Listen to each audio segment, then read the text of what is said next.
How can we be sure that the Qur'an we have today is the same Qur'an that the Prophet Muhammad taught to his companions over 1400 years ago? This question is central to the legitimacy of the religion of Islam, and to answer it, we need to know how the Qur'an was given to the Prophet, preserved by his companions, and then distributed around the Muslim world. This is the story of language, history, and the commitment of an entire civilization to preserving the words of God. According to the Muslim understanding, the Qur'an was revealed to the Prophet Muhammad over 23 years, from the age of 40 to his death at the age of 63. Over those 23 years, he received the revelation from God in a number of ways.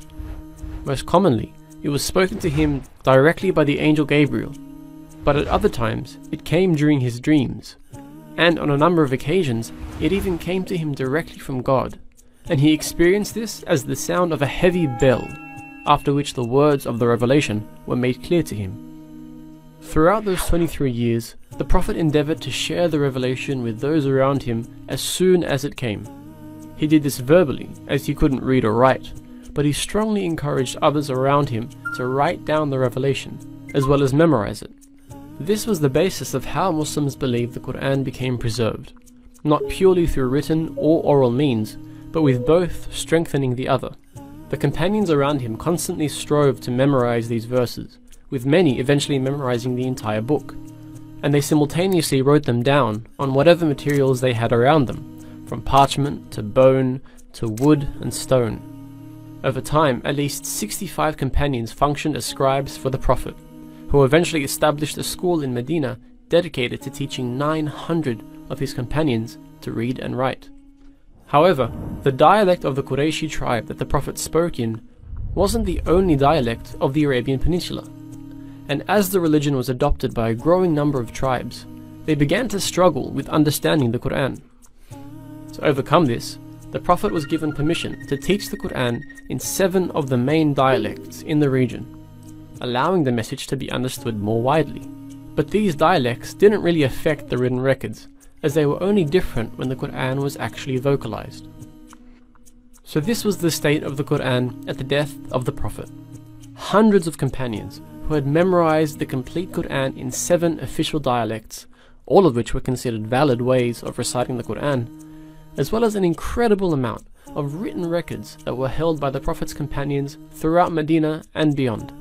The placing of each verse within each chapter had been established by the Prophet before he died. But because each chapter functions as an independent unit, the companions had different ways of ordering the chapters themselves within the book as a whole. With the death of the Prophet, the leadership of the Muslim community passed to his close friend Abu Bakr, who was quickly beset by conflict on the outskirts of the now considerably large Muslim state. This conflict led to the Battle of Yamama, which saw many of those who had memorized the Qur'an killed. Many of these memorizers, known as Huffaz, did survive, but it highlighted the critical issue of preserving the entirety of the Qur'an, which was in danger if all of them were killed. Abu Bakr decided to appoint Zayd ibn Thabit to compile all of the written verses of the Qur'an into one collection, using only those verses which had been written in the presence of the Prophet himself. These manuscripts would then be verified by those who had memorized the entire Qur'an at the hands of the Prophet. This was where the important concept of tawatur, or multiply attested sources, came into play. In order to be 100% sure that a verse of the Qur'an was in fact a verse of the Qur'an, it needed to have multiple independent chains of transmission from different memorizers of the Qur'an.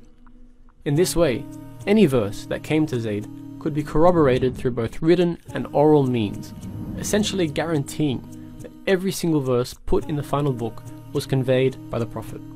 Once this had been completed by Zayd, he penned the completed text, which became known as the Suhuf, and gave it to Abu Bakr. This was now the official text of the Qur'an. With the death of Abu Bakr, it was given first to Umar, and then to Hafsa, the widow of the Prophet, when Umar passed away. Throughout this time, the religion had spread incredibly rapidly, now reaching from Libya in the west to Khurasan in the east. With this influx of non-Arabs who had embraced Islam, those 7 official dialects began to cause some issues. Variant readings were beginning to crop up, and in order to stamp out the issue, The then Caliph Uthman decided that the original Qurayshi dialect would have to become the official reading of the Qur'an. He appointed a committee of 12 companions to essentially repeat the process of Zayd ibn Thabit, gathering all of those primary sources, rectifying any differences, and confirming them with those who had memorized the text orally. Once this had been completed, he sent for the original Suhuf, which was still being held by Hafsa, and compared the two collections for any differences. Once completed, this final copy was read out to Uthman and the companions, who all agreed upon its accuracy, and they decided to burn the original sources in order to avoid any future divergence with the text. Now this text is referred to as the Uthmani Mus'haf, and it was the first written Qur'an to be sent throughout the Muslim world with accompanying reciters. It's considered to be exactly the same as the Qur'an we read today, with only one pretty big difference. It didn't include any skeletal or diacritical marks, which are essential in differentiating different words which otherwise look exactly the same.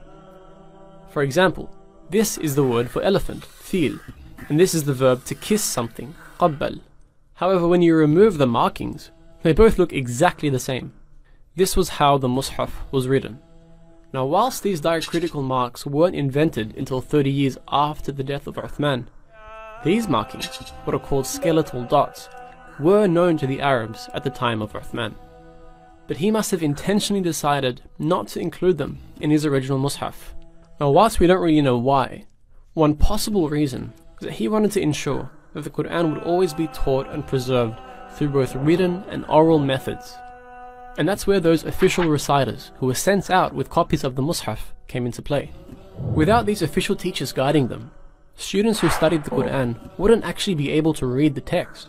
But with both the written text and an official reciter, the Qur'an was now completely standardized and able to be transmitted across the Muslim world. Over time, however, the usefulness of this approach began to diminish, and within the Caliphate of Uthman, these skeletal dots began to be used in new copies of the Mus'haf, and this quickly became the standard for all personal copies of the Qur'an.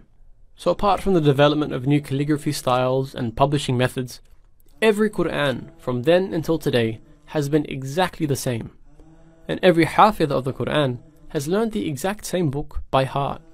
That is a 1400-year mutawatir chain of people who learnt the same book from their teachers and taught the same book to their students, which is why until this very day we can open up a copy of the Qur'an and know with confidence that this is the same special book that was taught by the Prophet himself.